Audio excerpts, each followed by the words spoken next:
All right, hello everybody. This is Broke on Records. I got a lot to talk about. I don't want to take too much time talking about it, and you guys know I can talk for a long time, so here we go. This is my top 10 metal albums of 2024, and it's also my top 10 albums of 2024. I wasn't sure what I was going to title this video. I'm taking the coward's way out and splitting the difference. That the metal is sort of in a parenthetical because for the first time ever, my top 10 albums of the year were all metal. I listened to more metal this year than anything else. It's just, there are good albums and good bands popping up all over the goddamn place. And so I made the effort to buy most of my top 10 metal albums of the year. It was the stuff I listened to the most. If you guys follow me on Instagram at the links below, I am sharing via stories from my personal Instagram all of my year-end lists. By the time this video will be out, those lists will be completed, but you can find links to those if you are smart and know how to use the internet. So I did make a list of my my top 50 metal albums and my top 50 non-metal albums. I may do a top 10 regular albums, but I don't own a lot of them, honestly. Just metal vinyl was at the best prices this year. It seemed to always be the best bang for my buck. So I did pull a few extra things I wanted to talk about before I get into my top 10. So I wanted to start off with a few albums that made my honorable mentions for metal this year. First off, the new Accept album, Humanoid. Very good. I did not like it as much as the last one, To Me to Die, but was very happy I picked it up. And if you like Accept, you know what you're getting yourself into. Similarly with this, the new Judas Priest, Invincible Shield. Again, didn't like as much as the last one, but if you like Judas Priest, you know what you're getting into. And the new Rip to Shreds, Sanchi. People are loving this. I have heard this many times, and I just do not like it as much as their last album they did for Relapse. It's good, it's heavy, but I think the record before this was a little bit dirtier, a little bit more my speed. But if you're into death metal, I would highly recommend checking out Rip to Shreds. Sort of a one-man project from China, and it's very heavy and has a unique flair that not every death metal album this year is going to have. I feel like this is tilting in a way I feel like it's much like Korn falling away from me, and I'm not going to film it again. So, because you know what? It's list season, baby. Got my hoodie on, got my Christmas pants on. We're fucking in it. I'm not going to change it again. Okay. Very quickly, also going to talk about some of the albums that made my list, but did not make the top 10. Dissimulator, Lower Form Resistance on 20 Bucks Spin. This is a super underrated. This came out very early in January, which is why I don't think it got much of the same talk that a lot of other metal albums did this year. But if you like things like Voivod, Vector, it's super spacey, technical thrash. This is an awesome album. Very good. Definitely get into this if you like any of those things. And again, on 20 Bucks Spin, which always puts out great stuff. Resin Tomb, Cerebral Purgatory. This is on Transcending Obscurity. This is just head-spinning, fucking blackened death crust from Australia. This is it's so scary. I love it. Very good. Green Witch. This is Forced Out of Existence on Maggot Stomp. Hard as fuck death metal with some hardcore leanings. Some incredible breakdowns on this thing. Heavy as fuck. Trans death metal from forget where they're from. Somewhere in the States. The new solo album by Greg Anderson from Sun, under his name The Lord. This is Worship. This is tribute to the film scores of Bernard Herrmann. Awesome album. It's super short, but high quality. If you dug the last two solo albums he's done, or if you like Sun, this will absolutely be in your lane. We've got the new Nails album, Every Bridge Burning. On par, maybe slight preference to this to You'll Never Be One of Us. I do really like this. I wasn't spinning this a ton this year, but it did make my top 50 at the end of the day because it's Nails and Nails rocks. So, but if you're into extreme metal, you already know about that. What a phenomenal band, Hyperdontia. This is Harvest of Malevolence.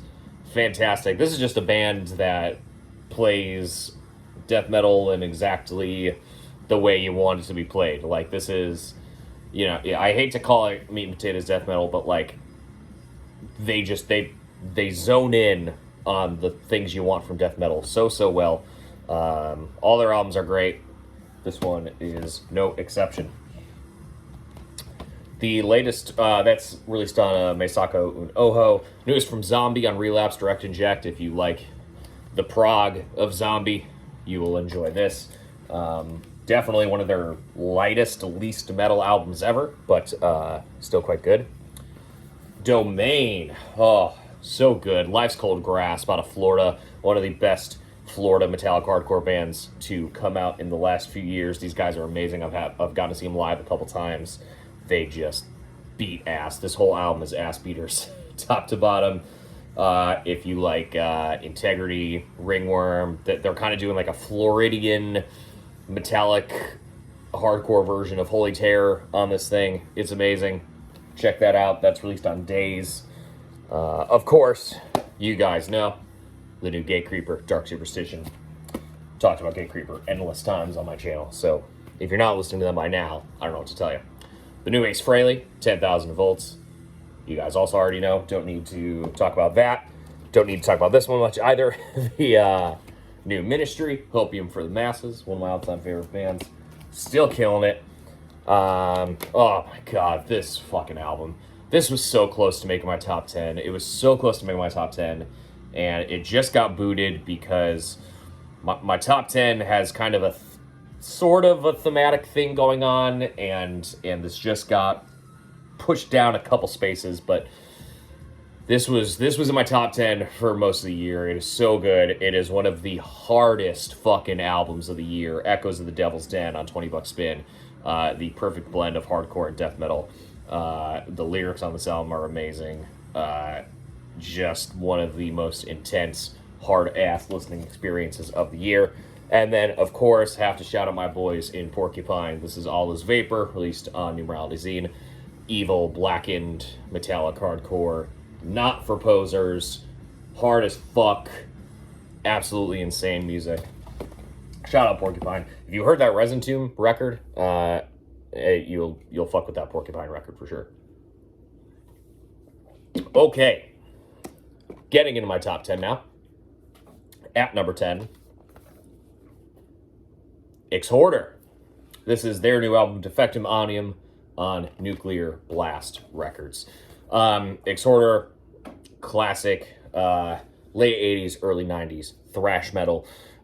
They put out 2 albums. They were gone for like 25 years. They put out a comeback album a few years ago that was also quite good.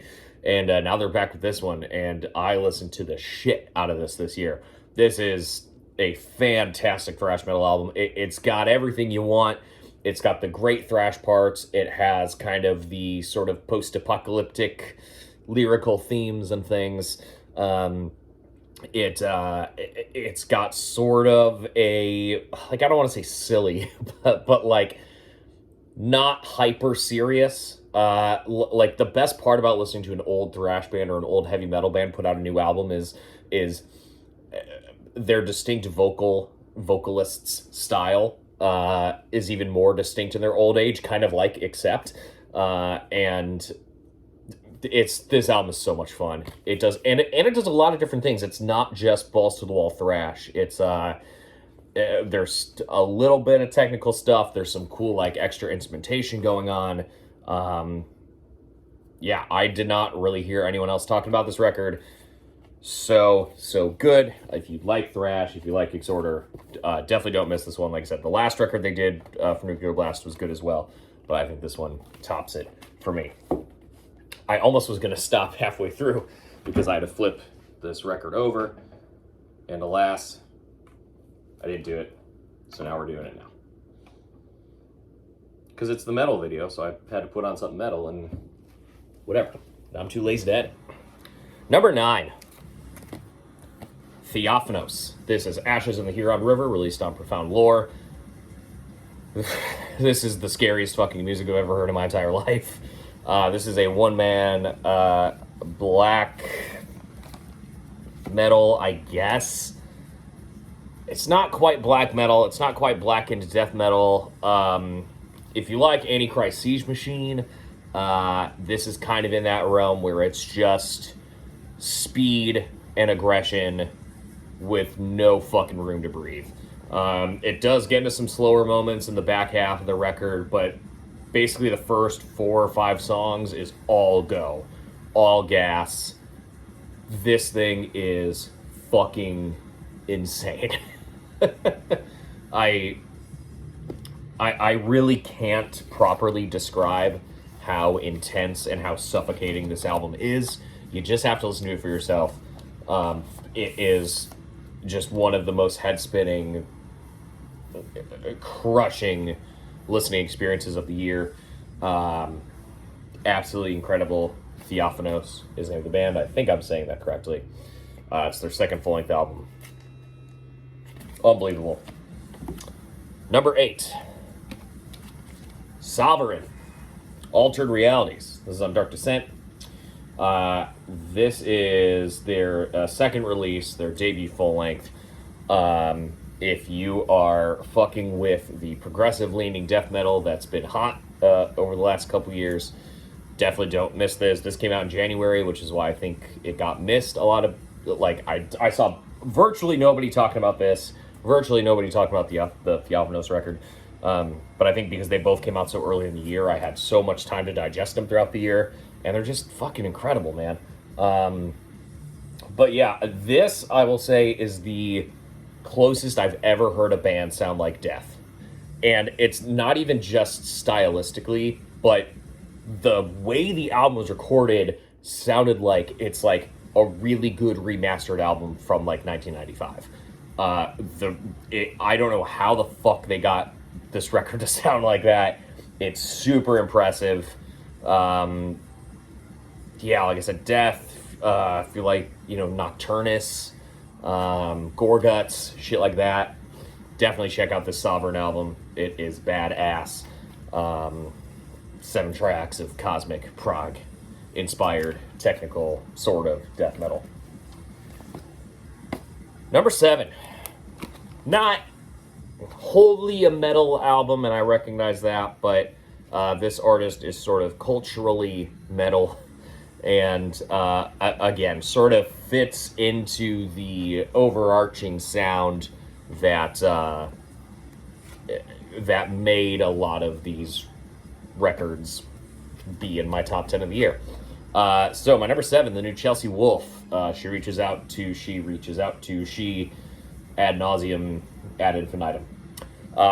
This is Chelsea Wolfe's put out a lot of albums. I admittedly have missed some. There's some I really love. There's some I don't listen to as much. I just re-listened to this yesterday. This might be the best one. Apocalypsis has always been my favorite, but this thing is so good. Very lightly metal. It's more goth. It's more industrial. It's more atmospheric and ethereal, and just has a lot going on with it. If you've liked Chelsea Wolfe in the past, you will like this. It's sort of this amalgamation of everything she's done up to this point. And if you've been familiar with Chelsea Wolfe for a while but have never listened to it, this I actually think is a great place to start, because it sort of encapsulates everything she's capable of doing, and she's doing it at the highest caliber. Such a beautiful record. Huge fan. Fuck yeah, Chelsea Wolfe, man. Amazing. Number 6. Did not make the top 5. Got beat out by a lot of good stuff. And I will say, objectively, I've listened to this album many times, and I love it. I do love it. But if I'm being honest, it does not like, it blows my mind, but it doesn't connect with me emotionally, kind of like I expected it would, but it still made the top 10. So why am I making excuses? The new Blood Incantation, absolute elsewhere. Fantastic art book edition I got from Mel over at Melanie Loves Death Metal. This is, I've showed this off before, so I won't totally crack into it super deeply, but if you're a fan of metal, if you're a fan of death metal, you've probably already heard this. It's probably already in your list. It is incredible. I think it is probably the best thing they've done so far. It is a true accomplishment in cosmic death metal. I don't really know what else I can say about it, man. If you know, you know. And if you don't know, why the fuck don't you know? Blood Incantation, absolute elsewhere. Like, there's really not a whole lot I can say. It's been said. All right, top 5. Now, top 5, I will say this right now. First of all, I don't own my number 3 title on vinyl. I never got around to ordering it. It's an expensive import. Usually I try to wait to film this video until I own everything, but I was watching Mel's top 10 video before I got on here, and I just felt inspired, and I felt like I wanted to knock it out and do it. So when I get to my number 3, I'll talk about it, but I don't actually own it. But this was the Doom year for me. Just found a lot of great, really unique Doom and Doom adjacent albums this year that all kind of hit me in the same way. The Bell Witch album was really big for me last year, and now I've got some more to talk about. So, at number 5, this came out very late in the year. I think it came out on the last Friday in November. It came out on Black Friday. But I've had enough time to digest it, and it is unbelievable. This fucking Bedsore album, dude. Dreaming the Strife for Love on 20 Buck Spin. Bedsore is an Italian band. They play they have a self-titled album that I've not heard, but they have a couple other releases on 20 Buck Spin before this. And they make very, up to this point, it's been very cavernous, spooky death doom. And they went full fucking prog death doom on this record. I did not get a chance to hear the Opeth record this year, but I imagine if you like Opeth, and if you like that new Opeth record, this fucking Bedsore album will be in your lane. If you like the Blood Incantation, this will be in your lane. But I'll say this, like I said, this hit my number 5. I think it's better than the Blood Incantation. I think it's better than the Tomb Mold record last year, which honestly was probably my least favorite Tomb Mold. I don't know. I thought the Tomb Mold record last year was good, but it wasn't as good as all the other progressive and technical death metal that came out last year. And just Tomb Mold's first 2 records are so good. And yeah, I don't know. I was not like head over heels on the Tomb Mold last year. This is kind of what I wanted the Tomb Mold to be, I think. 6 tracks, tons of instrumentation, a wild mix of European prog rock, death doom. Just fucking listen to it. Come on. What else do you need me to say? Bedsore is the name of the band. Dreaming the Strife for Love is the album. It's incredible. Number 4. I knew this was going to be in my top 10 before the record even came out. Just because I love the band so much. This is Null. The album is First Sign Ahead. This is their 3rd full-length album. Their 4th release overall. Null is a band from Birmingham, Alabama. It's a side project of Coliseum. This is sort of a hybrid of sludge metal, shoegaze, post-metal, psychedelic rock, kind of. And I gotta say, when I've streamed this a number of times, and I was like, yeah, this is great. Their debut album, Sleepwalking Days, is one of my favorite heavy albums ever. The guitar tones on that record are fucking insane. If you like things like Torch, or kind of the fuzzier side of indie rock, like Hum and Failure and shit like that, Null will absolutely be in your lane. But man, the vinyl pressing sounds so goddamn good. I don't know if I like it better than Sleepwalking Days because that record means so much to me, but it's close. It's absolutely close. This record is fucking phenomenal. Just slow, heavy, brooding. Again, the guitar, their guitar tones are fucking insane. I don't know how they get their guitars to sound like this. So fuzzy, so thick, so fucking heavy. Yeah, just awesome, awesome, awesome stuff. Can't recommend it enough. Null, First Sign Ahead. So my number 3 album, which I can't talk about, is the new 40 Watt Sun, Little Wait. Released on Fisher's Folly, independent album release. Oh, this Null album was released on what's this called? Independent Wallpaper, I think is the name of the label. Something Wallpaper, I don't know. It's only the label's 5th release, I think, but they've been on Null, I think, has put out every single release they've done on a different label. They just kind of keep hopping around. Anyway, my number 3 album, 40 Watt Sun, Little Wait. I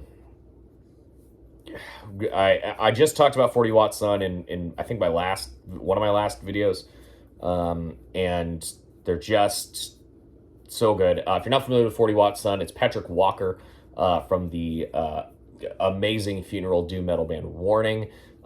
He has been putting out albums as 40 Watt Sun for a number of years. This is his 4th album as 40 Watt Sun, and it is so goddamn good. I mean, if you already liked 40 Watt Sun, you'll like this. It is, again, culturally metal, but sonically not really. It's more leaning into things like slowcore and post-rock, but, you know, still has that sort of swirling, slow doom thing that he kind of started with Warning, and then even the first 40 Watt Sun album is still pretty metal, still pretty heavy. But yeah, I mean, he's so good at what he does. I mean, it's basically the metal version of Red House Painters.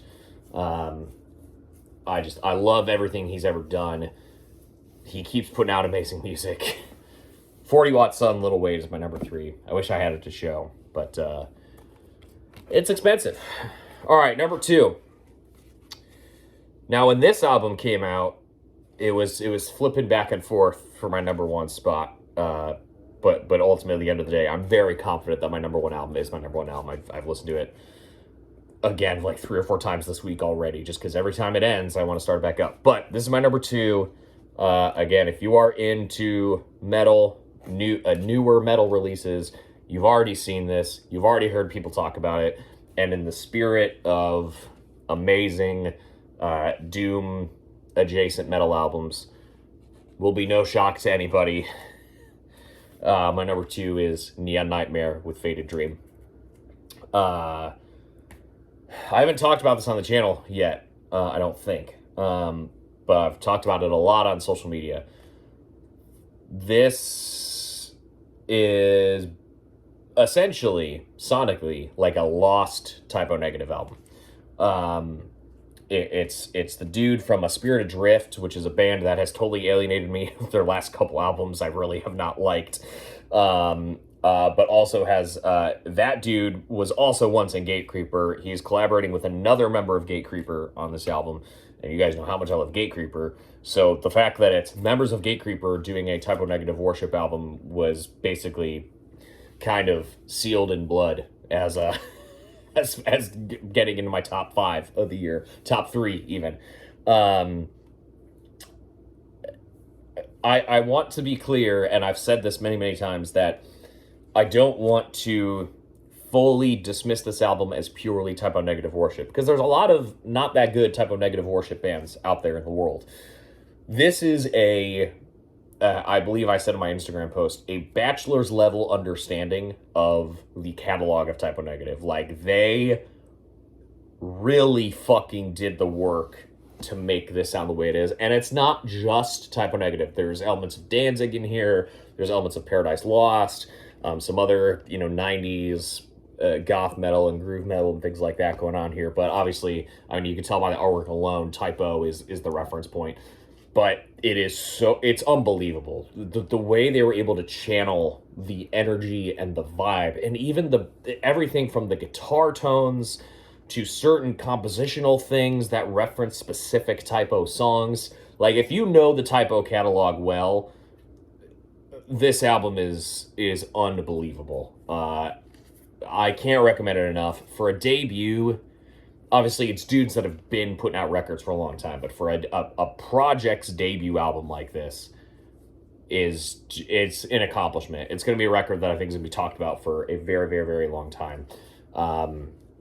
I would love if there was a follow-up. I can't imagine there would be, but with the popularity of it, it's possible. So that's my number 2, Neon Nightmare, Faded Dream on $20 spin. All right, so my number one album of the year, number 1 metal album of the year. Again, talking about doom, talking about melodic doom, and a band, or really an album that is so indebted to things like 40 Watt Sun and Warning that I wasn't sure when the 40 Watt Sun album came out. I was like, well, what's going to be the best one of the two? But I think this band took the influence of those bands and applied it to what they were already doing and made just a note perfect melodic doom album. Oh my god, I've listened to this album so many times this year. It is my most listened to album of this year. I streamed the shit out of it all year long. I just got the vinyl in a few days ago, finally. God, I'm in love with this record. My number 1 album of 2024, my number 1 metal album of 2024, the musical release I listened to the most in 2024. That is Paul Bear with Mind Burns Alive. I have always liked Paul Bear. They have a few albums now to their name. I am mostly a fan of their debut, Sorrow and Extinction, but I have followed the band sort of casually on and off since that album, checking in when possible. I've never gotten to see him live. But when this album came out, I heard some really rave reviews of it online. And not that I was uninterested in listening to it. I was going to be excited to listen to it. But the way that people were talking about it made it a priority for me to check it out. And I'm so glad that I made it that priority. This is a beautiful, just gorgeous, heart-wrenching melodic doom, funeral doom adjacent album, but like I said, it has those really pretty swirling atmospheric elements of like a post-rock or a post-metal album. Obviously some sludge and some traditional doom, but this album is such an accomplishment for this band and this genre. They've outdone themselves in spades. What I was revisiting some of their earlier stuff, and it's hard to compare like their first couple albums, Sorrow and Extinction, and the second album with the red cover, which the name escapes me right now. It's hard to compare those to this because those are definitely more traditional doom, but this feels like the album they have spent their entire career trying to make, and they fucking nailed it. I can't speak enough about how amazing I think this album is. You just got to hear it for yourselves. And even if you're not a metal fan, check this out. There's virtually no scream vocals on this album at all. Paul Bear has never really had them. They show up as sort of background flourishes, but it's all clean vocals.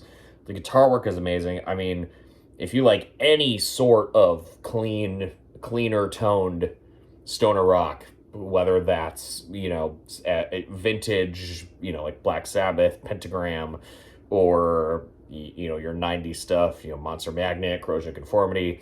This doesn't sound like that, but don't be afraid of this album because I'm saying it's a metal album and because it's my metal album of the year and my album of the year. I mean, there is much to love about this. It is probably the least except for the 40 Watt Sun album and the Chelsea Wolf album, it's probably the least scary, least metal album in my entire video here. So, Paul Bearer, Mind Burns Alive, album of the year, metal album of the year, release of the year. My song of the year is on this album, Signals. The song Signals is just it's unbelievable. It's so good. If Paul Bearer had released an EP, probably would have been my EP of the year as well. If they could have made my number one in every list I made, they probably could have. Just incredible. Happy 2024. Goodbye. Good fucking riddance with this year. I'm not very hopeful for next year, but I gotta be. Later.